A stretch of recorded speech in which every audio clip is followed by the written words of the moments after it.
everyone, Delphine here, and I've got another Japanese lesson for you. For today's video, I'm going to be talking about how to say to give and to receive.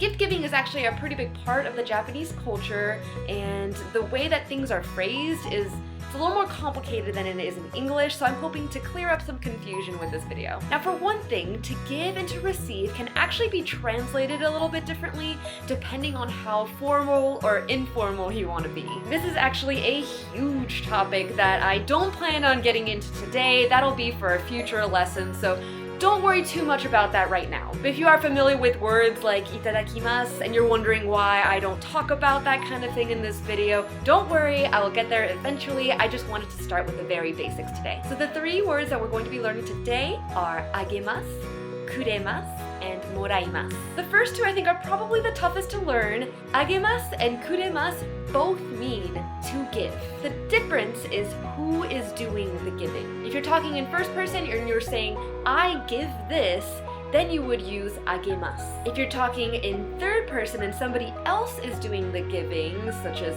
he gave me this, then you would use kuremasu. And then finally there's moraimasu, which is the word for to received, as in I received something, he received something. I think it might help to see this kind of thing visually, so here's my little guide that I'll be using during examples. So this little guy at the bottom symbolizes you, the speaker. It is the I, the watashi, first person. And then this top guy is the other person, the friend or the coworker or whoever. I think it helps to imagine lifting something up to somebody when you're giving it to them, and down when you're receiving it from them.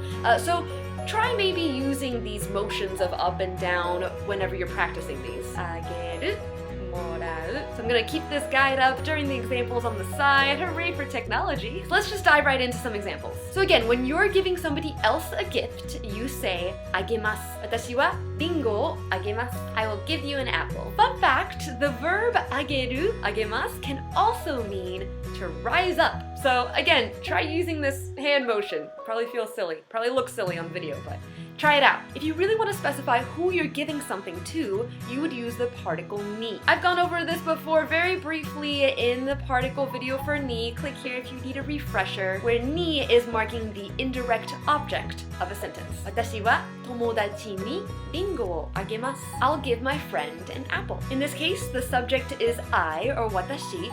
The direct object is the apple, ringo, and then the indirect object is tomodachi, or my friend. And because I, the speaker, first person, am giving the apple to my friend, I would use agemasu. Tomodachi ni ringo o agemasu. Now what if the situation were reversed and the friend was the one doing the giving?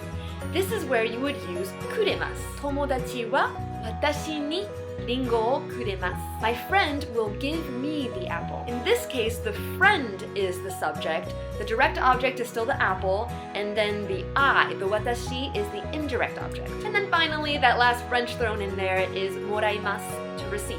Watashi wa tomodachi ni ringo o moraimasu. I receive the apple from my friend. In this case, watashi, the I, is still the subject, even though the friend is the one doing the giving. So take a moment to just kind of wrap your brain around that one. It's not that different from English. Ringo o moraimasu. And unlike to give, which has two translations, to receive is the same word, no matter who's doing the receiving. Tomodachi wa watashi ni ringo o moraimashita. My friend received the apple from me. That's not a very natural thing to say in either language, but it still works grammatically for the purposes of this lesson. So let's try a few more examples, and I'll quiz you this time. So how would you say, my friend gave me a present? Tomodachi wa watashi ni purezento o kuremashita. The friend is the subject and they're the one doing the giving, so you would use kuremasu. How about the same event, but you say it a little differently?